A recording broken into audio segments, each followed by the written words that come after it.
फिर फेल साबित होंगे भूपेंद्र सिंह हुड्डा। जी हां, यही सबसे बड़ा सवाल है जो आज हरियाणा प्रदेश के आम जनमानस के जुबान पर है।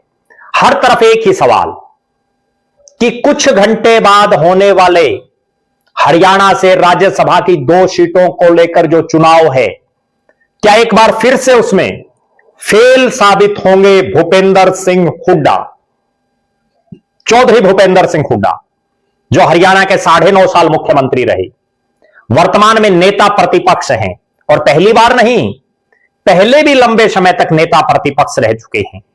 रोहतक से सांसद रह चुके हैं, गढ़ी सांपड़ा किलोई से और किलोई से विधायक रह चुके हैं। फिलहाल भी गढ़ी सांपड़ा किलोई से वो विधायक हैं।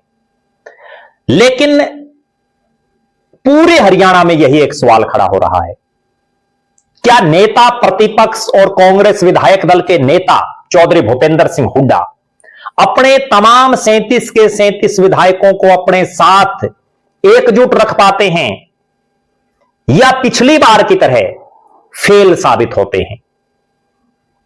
यह पहला मौका नहीं है जब चौधरी भूपेंद्र सिंह हुड्डा नेता प्रतिपक्ष और राज्यसभा का चुनाव हो।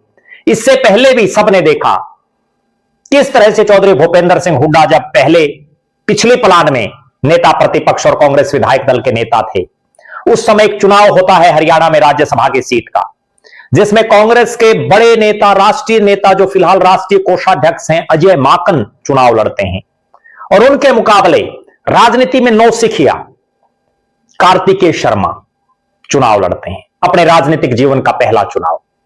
और अजय माकन का इतना बड़ा राजनीतिक कद और चौधरी भूपेंद्र सिंह हुड्डा विधायक दल के नेता, विधायकों की संख्या पर्याप्त, उसके बावजूद कांग्रेस प्रत्याशी चुनाव हारे और एक निर्दलीय कार्तिकेय शर्मा चुनाव जीत गए। यानी टोटली फेलियर साबित रहे चौधरी भूपेंद्र सिंह हुड्डा उस चुनाव में। और भूपेंद्र सिंह हुड्डा जिनको इतना लंबा राजनीतिक अनुभव, उसके बावजूद वो नब्ज नहीं पहचान पाए चुनाव में, नहीं समझ पाए कि कैसे खेला हो गया, किसने खेला कर दिया, क्यों कर दिया। उससे पहले के दौर में लेकर के चलता हूं। भले ही उस समय नेता प्रतिपक्ष चौधरी भूपेंद्र सिंह हुड्डा नहीं थे, भले ही उस समय कांग्रेस विपक्ष की सबसे बड़ी पार्टी नहीं थी, इस नाते वो पद कांग्रेस की बजाय उस समय की विपक्ष की सबसे बड़ी पार्टी इंडियन नेशनल लोकदल के पास था। अभय सिंह चौटाला नेता प्रतिपक्ष थे और कांग्रेस विधायक दल की नेता किरण चौधरी। तब भी एक चुनाव होता है, भले ही विपक्ष के नेता चौधरी भूपेंद्र सिंह हुड्डा ना हो, लेकिन उस समय के पूरे विपक्ष में अगर कोई पूर्व मुख्यमंत्री विधायक था तो उसका नाम चौधरी भूपेंद्र सिंह हुड्डा था। पूर्व मुख्यमंत्री चौधरी भूपेंद्र सिंह हुड्डा, जिन्होंने 9.5 साल राज किया हरियाणा में, और वो उस समय भी अपने कांग्रेस के विधायकों के वोट अपनी पार्टी के समर्थित प्रत्याशी आर के आनंद को नहीं दिलवा पाए। और उस चुनाव में राजनीति में बिल्कुल नौसिखिए सुभाष चंद्रा चुनाव जीत गई और आर के आनंद, इतने सीनियर एडवोकेट, राजनीतिक अनुभव भी, वो चुनाव हार गए। ये 2 उदाहरण साबित करते हैं कि भले ही कांग्रेस आला कमान चौधरी भूपेंद्र सिंह हुड्डा को नेता प्रतिपक्ष बनाए, विधायक दल का नेता बनाए, मुख्यमंत्री तक बनाए, लेकिन विधायकों पर उनका कंट्रोल नहीं चल पा रहा। अब भी हम देख रहे हैं इस राज्यसभा के चुनाव में, जब हरियाणा के ज्यादातर विधायकों को हिमाचल प्रदेश भेजा गया तो भी पूरे के पूरे नहीं जा पाए। यहां तक कि विधायक दल की मीटिंगों तक में पूरे विधायक नहीं आ पाते। और पिछली बार भी यही हालात थी। तो अंदाजा लगा सकते हैं कि आप चौधरी भूपेंद्र सिंह हुड्डा की राजनीतिक ताकत कितनी बची है। एक वो दौर था जब चौधरी भूपेंद्र सिंह हुड्डा में इतनी राजनीतिक ताकत थी कि उनका नाम लेकर के कि ये हमारी नहीं चलने दे रहे, बहुत से कांग्रेसियों ने कांग्रेस छोड़ी, जन्मजात कांग्रेसियों ने कांग्रेस छोड़ी। लेकिन आज हाल ये है कि पार्टी के विधायक ही उनके नहीं मान रहे, पार्टी के विधायक ही उनके अनुसार वोटिंग नहीं कर रहे।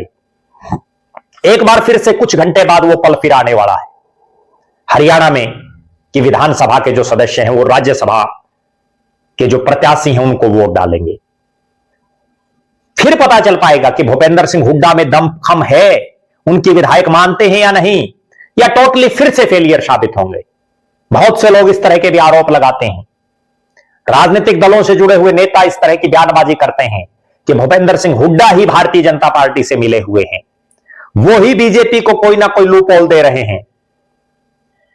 चौधरी भूपेंद्र सिंह हुड्डा ही कहीं ना कहीं बीजेपी को जितवाने का, बीजेपी के प्रत्याशियों को जितवाने का या निर्दलीयों को जितवाने का, अपनी पार्टी को हरवाने का खेला कर रहे हैं। ये आरोप लगातार लग रहे हैं पिछले कई सालों से। और भूपेंद्र सिंह हुड्डा दावे लंबे चौड़े करते रहते हैं, बड़ी बड़ी बातें कहते हैं, लेकिन हकीकत जब चुनाव परिणाम आता है तो सबके सामने आ जाती है। कल जब राज्यसभा की सीट की वोटिंग होगी, एक बार फिर से सच्चाई सबके सामने आ जाएगी। क्या फिर से फेलियर साबित होंगे भूपेंद्र सिंह हुड्डा, या इस बार वो अपने विधायकों को एकजुट रख पाएंगे? और इस बार उन्होंने भी बयान भी दिए हैं कि उनके विधायक एक साथ हैं। हालांकि ये बयानबाजी पहले भी होती रही है, लेकिन हकीकत जब हरियाणा की जनता के सामने आएगी, जब चुनाव परिणाम आएगा, तभी वास्तव में पता चल पाएगा कि भूपेंद्र सिंह हुड्डा का अपने विधायकों पर कोई कंट्रोल है या नहीं। भूपेंद्र सिंह हुड्डा जिस विधायक दल के नेता हैं, वो विधायक उसकी मान रहे हैं या नहीं। और इस बात पर भी मुहर लग जाएगी जो विपक्ष कह रहा है उसमें कितनी सच्चाई है। कहीं भूपेंद्र सिंह हुड्डा ही तो बीजेपी से नहीं मिले हुए, यह भी बिल्कुल स्पष्ट हो जाएगा कि जो विपक्षी नेता आरोप लगा रहे हैं उनमें कोई दमखम है या नहीं। आप दर्शक क्या मानते हैं? क्या भूपेंद्र सिंह हुड्डा अपने विधायकों को एकजुट रख पाएंगे? क्या तमाम विधायक भूपेंद्र सिंह हुड्डा के अनुसार वोटिंग करेंगे? या भूपेंद्र सिंह हुड्डा पर जो आरोप विपक्षी नेता बहुत बार लगाते रहे हैं कि वो बीजेपी के साथ ही कहीं ना कहीं मिले हुए हैं, उसमें कितना दमखम है? अपनी बेबाक राय जरूर रखें। हमारी नजरें राज्यसभा की सीट पर हैं कि हरियाणा से कौन जाएगा राज्यसभा में। हम हर अपडेट आपको बताएंगे। क्या खेला हो सकता है, कौन खेला कर सकता है, कैसे खेला हो सकता है, उन तमाम चीजों पर भी हर अपडेट के लिए हमारे साथ जुड़े रहिए। बहुत बहुत धन्यवाद। आपका अपना प्रद्युमन जोशीला।